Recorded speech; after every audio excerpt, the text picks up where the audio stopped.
Moin moin guys, welcome back to a new video here with the Object 268, a Russian tank destroyer at the battle rating of 7.0. Last time we were on this map we played with the AMX-54, but now we play the more or less Russian version of this tank destroyer line, with the difference that this tank here is much slower and way less agile, but it gets the job done because with this tank we have the same layout, a big gun and a big roof MG. This thing is totally brutal, but we have a different armor layout, as you can see in which one it will be, but this tank is more or less built like an IS-3. And with this we get very good angle armors, like at the front plate we get 300 up to 700, and the same with the top front plate. I don't know the real name of it, maybe chassis, I don't know, but here we get like 300 or up to 700 millimeters of armor. But on the when you look at this tank from the front right side, near to the gun, there is like a flat plate which only is 170 millimeters thick. This is the thing where I put the bushes around, because actually this is a big weak spot, especially when you play against King Tigers and Panthers. They can penetrate you there. This guy there, he bounces, and with 152 millimeters of armament we absolutely launch him back to the hangar. In this tank maximizes the gun in comparison to the AMX, because there we had 120 millimeters, here we have 152. We only have 239 millimeters of penetration with this gun, but to be fair, we absolutely nuke press these enemies, because this grenade weighs literally as much as a grown-up adult, and with this we can absolutely demolish these tanks. Yeah, unlucky we couldn't get him here, but now we are with 2 kills, 2 assists, 1000 points already. And what I'm doing here is quite risky, so always keep your sights in these tanks under your eyes, so you always need to keep an eye on them, because in comparison with the AMX, this tank is absolutely not agile or mobile. So when we have an enemy at our side, it will get problematic very fast. This was also the reason why I first played a little bit more chill at sea and just stayed there, because from the right side there can be enemies, and from the left side where we drive now to the road to be could be also tanks, and the last thing you want with this tank is to show your sides. What I need to say is this tank, for a stock tank, plays okay, to be fair, from the mobility. Not from the agility, but the mobility is quite okay. We can drive with around 40 kilometers per hour, which is okay. You need to think that we have literally a somewhat ship cannon as the armament, and very thick armor, and the only frontal weak spot is this gun thing you can see there. So the commander cupola isn't a weak spot, so somewhat this thing needs to be balanced, and with this it is the mobility and agility. The good thing is with this tank, it's the battle rating, because with 7.0 you often get to 6.7. So you might get some King Tigers, but the most German players, I don't want to sound mean, but they are quite hyped around this whole Tiger story. So when you kill them in your King Tiger, when you kill them in their King Tiger, they mostly spawn in like the Tiger ones or Panthers, and we can absolutely demolish them since we have a bigger cannon. And you can see here also how we absolutely destroy this poor Panther player. As you can see, we just take our time and we totally penetrate this poor guy. This is why this tank is quite chill to play, because your counterparts you will face in this battle rating bracket are more not the best tanks in comparison to this tank and the firepower, and not the best and most experienced players.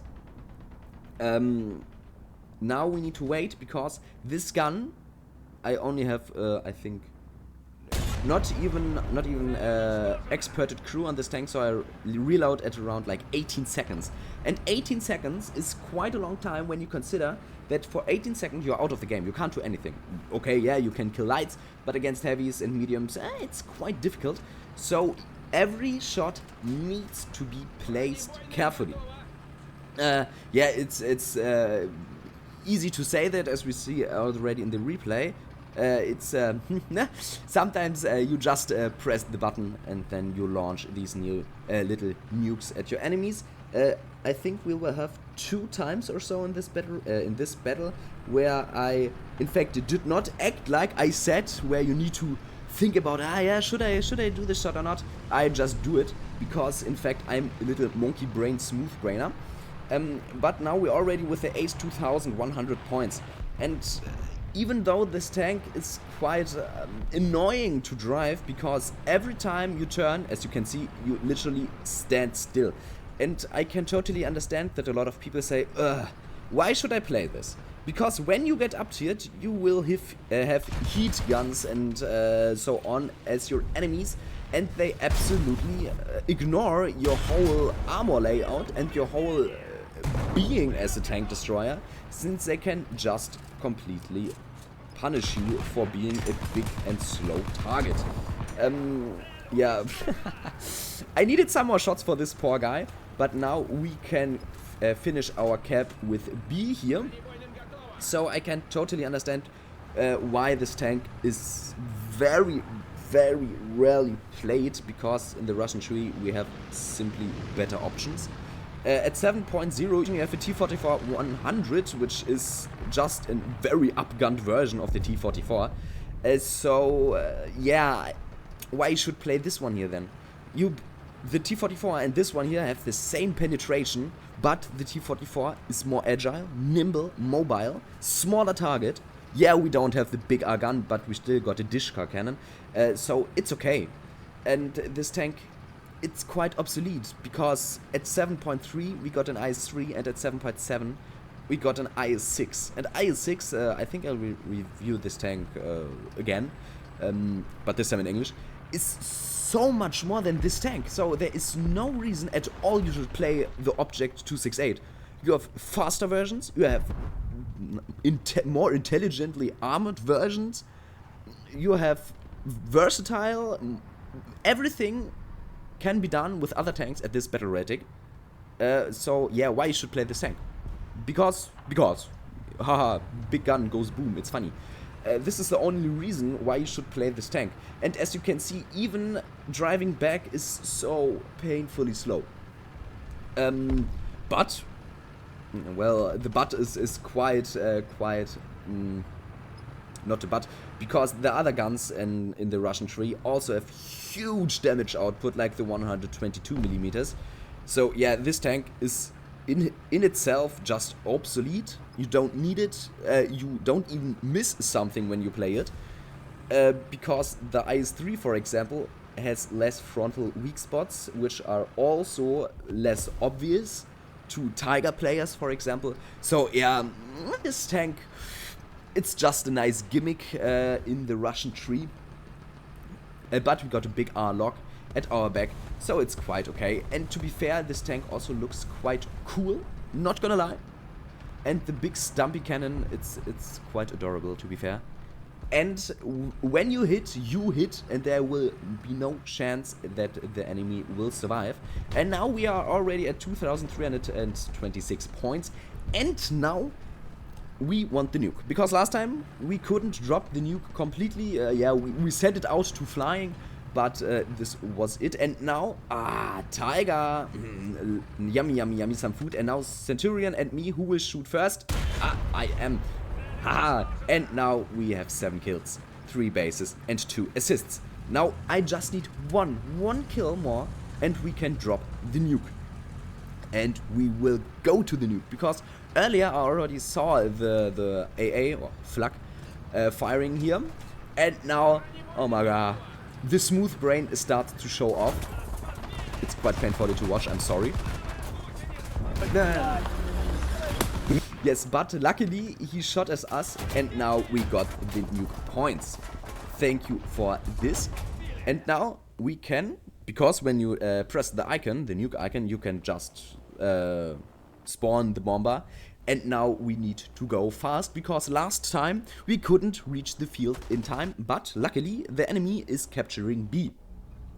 And with this, now we just need to wait and see. And now we could drop the nuke. The skink there, yeah, he tried to shoot at us, he quite damaged our plane, but luckily not this much. And with this, with 3,500 points, 7 kills, 3 caps and 2 assists, we can finally revenge the AMX and drop the bomb. And with this, I hope you enjoyed this little match. Quite slow and steady, but we will get ready. And with this, see you next time. Ciao!